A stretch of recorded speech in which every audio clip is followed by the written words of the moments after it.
Hey there, it's Michelle Caruana from Play Cafe Academy and Profitable Play. And I'm making an impromptu little video today because I wanted to address this comment that I got on one of my recent YouTube videos. And I wanted to talk a little bit more about why owning a play cafe or an indoor playground can be so freaking hard at times. I'm not saying that it has to be hard, but I'm saying that it is so hard much of the time. Now, on this channel, I've talked a lot about how emotionally and physically draining it can be to have a physical space. I've talked about how it can feel when basically every single parent can walk into your facility and you kind of hear whispers like, wow, this business model must make a ton of money. I could do this better. Or, wow, they must be really rolling in it if they're doing, you can literally see people doing math in their head like, wow, they're doing 4 birthday parties a day and, $500 each. And oh my gosh, they must be rich.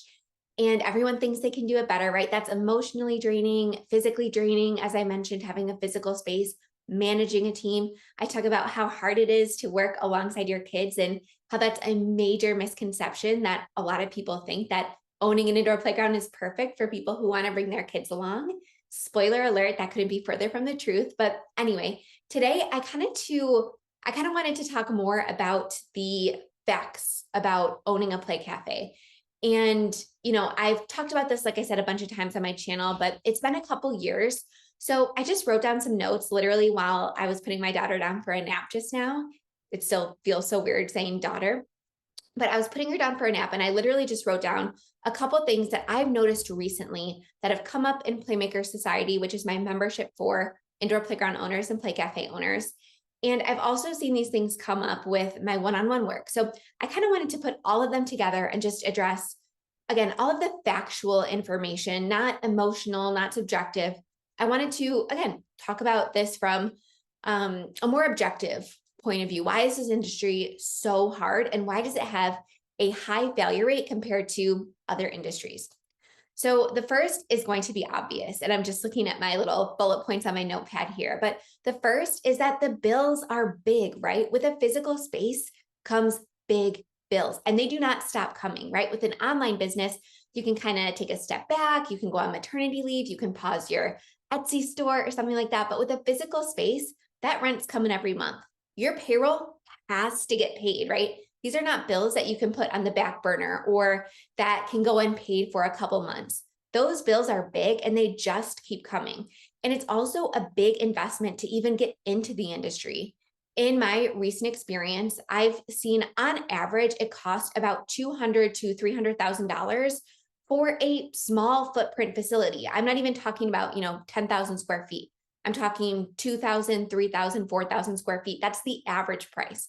Of course, some people do it for less, some people do it for more. And I do have an entire YouTube video talking about how much it costs to open an indoor playground. So you can go to that video if you want to do a deep dive on that specifically.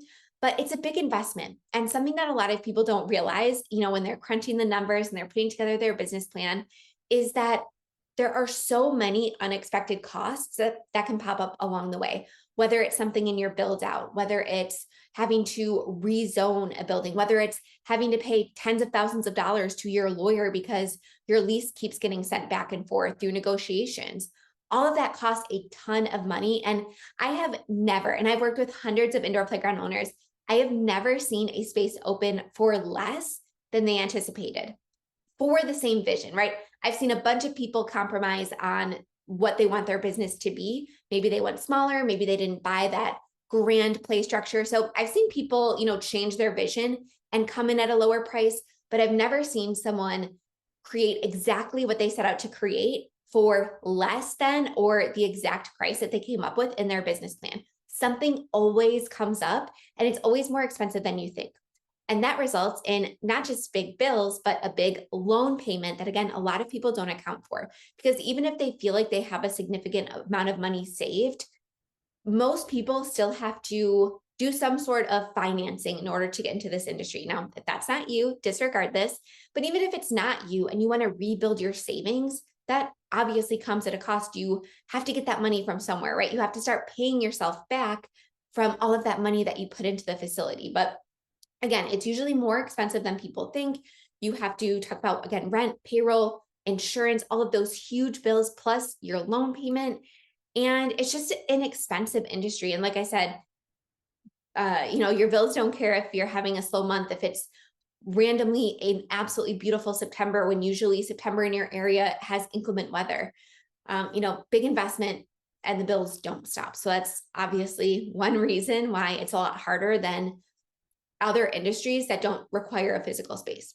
And that brings me to my next point, because while the bills in this industry are really big, the transactions are often very small. And if you've been watching my channel for a while, you'll know why I recommend recurring revenue and higher ticket sales and focusing on that in some shape or form, right? A lot of times it's birthday parties, doesn't have to be, but while it doesn't always have to be the owners chasing small transactions, a lot of times it is. A lot of people set their business up to rely heavily on single day open play passes, along with coffees, snacks, things like that. And their business model is completely dependent on them getting, dozens, if not hundreds of kids in the door every single week. And that's really difficult, right? It puts a lot of burden on you as an owner to be out there constantly marketing. You have to probably spend a lot of money on advertising as well if you're not hitting those numbers. And it's a lot of effort, right? Time is money as well. It's not just ad spend that's costing us. It's us, sitting on our phones at all hours of the day, or hiring someone to do organic marketing for us. Everything costs money. Even organic marketing costs something, right? It either costs your time, your sanity maybe, or actual dollars, right? So all marketing costs money. But again, the bills are big, the transactions are small. So that means that, again, we have to have thousands of transactions every single month. And that is really difficult. Again, especially in a seasonal business, especially if we're in an area that has true seasons. So very, very cold, long winters and then beautiful summers. Like in our area, it's impossible to drag people in during July, August, and September. It's very difficult. And we basically had to turn our entire business model on its head during those months just in order to make it work and pay our bills. So again, big bills, small transactions. If you are too reliant on open play and getting those individual customers in the door, which again is what a lot of people do. And it's a massive reason why these businesses fail, because their bills are too big and they are too focused on those small transactions. And they're not thinking about recurring revenue or those higher ticket transactions. And even if they're saying they're prioritizing those other types of revenue, they probably aren't living that day to day, right? They're still probably thinking about, how can I make it through this day? How can I make it through this day? How can I get these people in the door? How can I scrape together what I need to make payroll today? So while they might be, putting membership offers on their website, they might be, thinking they're prioritizing birthday parties, they might not actually be living that. They might not be really prioritizing it in the way that they think. So again, that's another big reason of why this business is so hard, because it takes a lot of teeny tiny transactions to get to $10,000 a month, which is not uncommon for what an indoor playground, again, a small footprint indoor playground costs at a bare minimum to operate every single month. And a lot of people, again, are not accounting for a lot of the other things that go into this business, like loan payments. And a lot of times, going back to my first point, a lot of people don't take into account working capital. So they hit that first slow season, people aren't coming in the door, they're not able to scrounge up enough of those tiny transactions to pay their bills. And they don't have a cushion in their bank account. They didn't get working capital, so now they have to go back and get it. That's another loan payment, or maybe they add on to their first loan. That's what I had to do before I kind of figured everything out in this industry. So again, all of that can feel very hard, and it can feel like being in this industry is always an uphill battle, because every day you wake up and you start from zero when you set up your business to focus on open play. And you have to work all day to scrape together all those transactions. Whereas again, if you are focused on recurring revenue like memberships or classes or preschool or anything like that, or higher ticket items like birthday parties, you're not starting every day from zero, right? But again, a lot of people do, and that's why it can feel so incredibly hard. The next thing I wanted to talk about, and you're going to laugh if you're a parent, but the audience that we're catering to in this industry is generally on the frugal side, right? I'm not going to call them cheap, but parents are very cheap, right? They are always looking for a deal. They are always, looking for free options. And in this industry, there are a lot of free options, especially if you live in an area that has nice weather a lot of the year. There are parks, there are libraries, there are very inexpensive recreational options. There's all sorts of stuff that people can do with their kids, right? It makes it that much more difficult as a pay to play service to command the attention and the budget of your audience because, like I said, they're very, very frugal and there are so many free options. I used to be a wedding coordinator and I used to think that like my DIY brides were cheap. I had not met a stay at home homeschooling mom yet. And I'm not saying cheap or frugal in a derogatory sense. I think it's amazing that these parents are stretching every single dollar to make it work for their family. And I admire that. And I understand that, especially as homeschooling families, they have a lot of activities to do, and there's only a limited budget to go around, especially if they are from a single income household. I know that, they have to fill their day with all these activities that the kids aren't getting from school. So I completely understand that. And I'm not faulting parents for being frugal.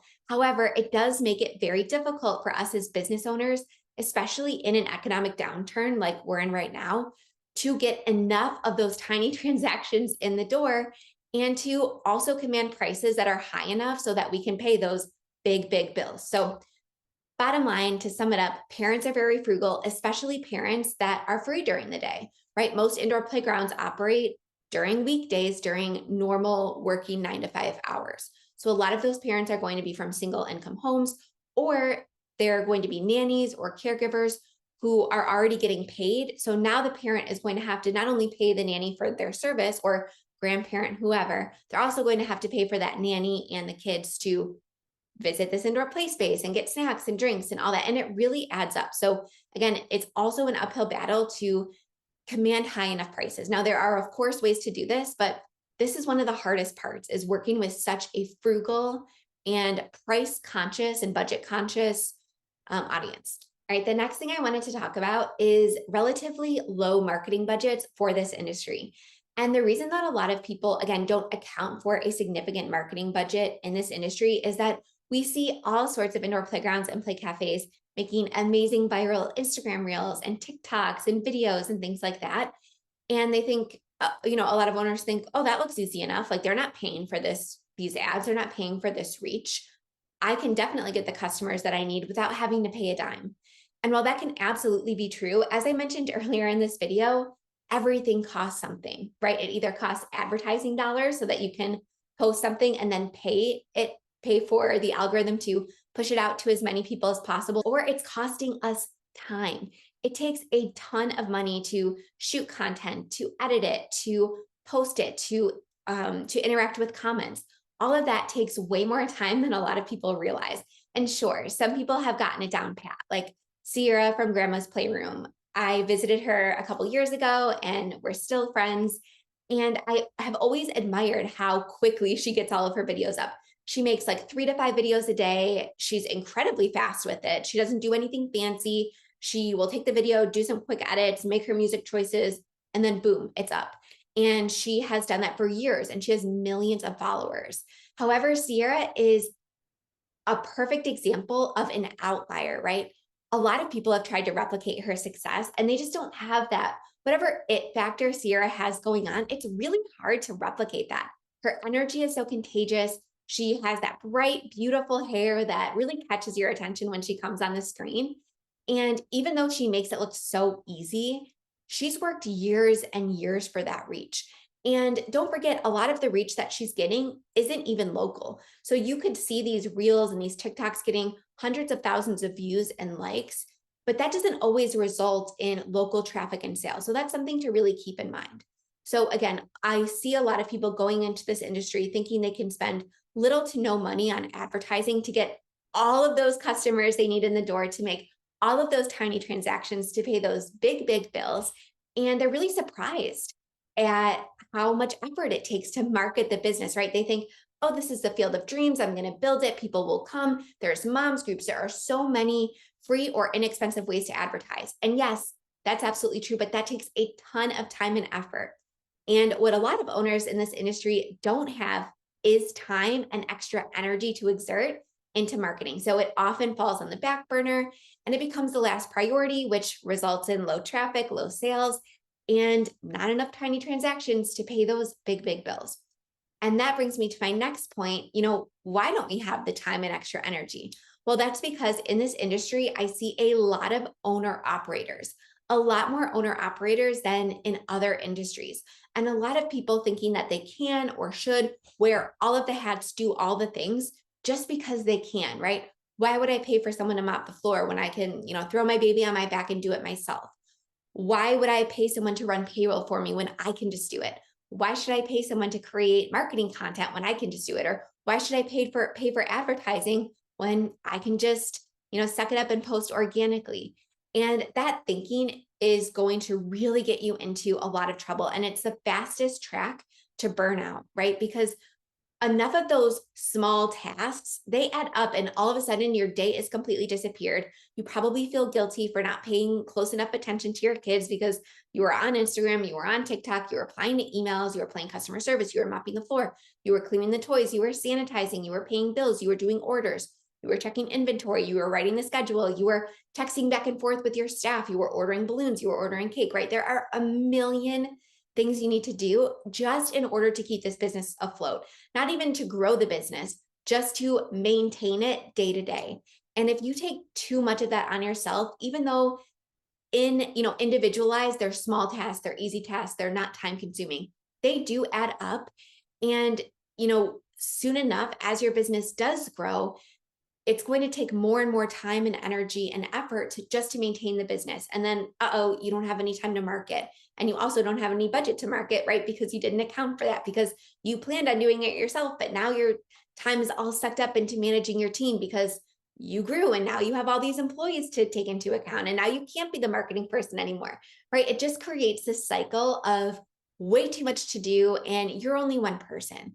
And I don't know if it's because a lot of women enter this industry, but again, we tend to take too much on ourselves and feel guilty for hiring someone or feel guilty for having to outsource or something like that. And that mindset is what keeps a lot of owners stuck. And again, it drives us to burnout, it drives us to closing, to selling for a low price that isn't what your business could be worth if you weren't the, only person that the business relied on.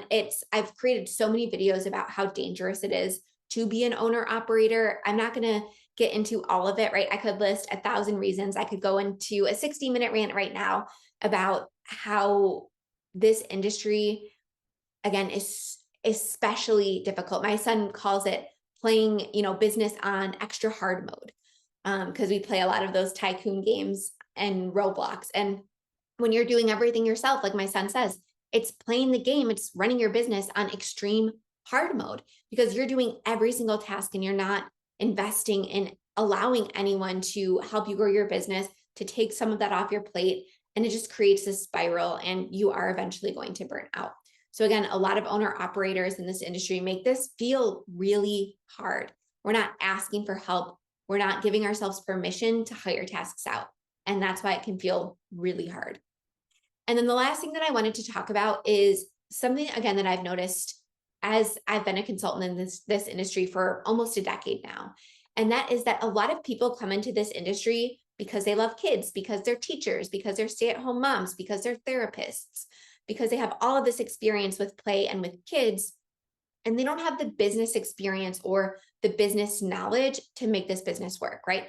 And that, again, in turn creates a lot of owner operators because they love working with kids. They want to spend all day watching kids play and helping them, creating smiles and memories and things like that. But what a lot of people don't realize is that 99.9% of this industry is working with parents. Unfortunately, unless you hire someone to work with parents and you position yourself as the teacher or as the class instructor, and you have somebody do all of the other stuff in your business, that's not the reality of what this business is. And when I asked people in my Playmaker Society group, what was the most shocking thing about this industry to you?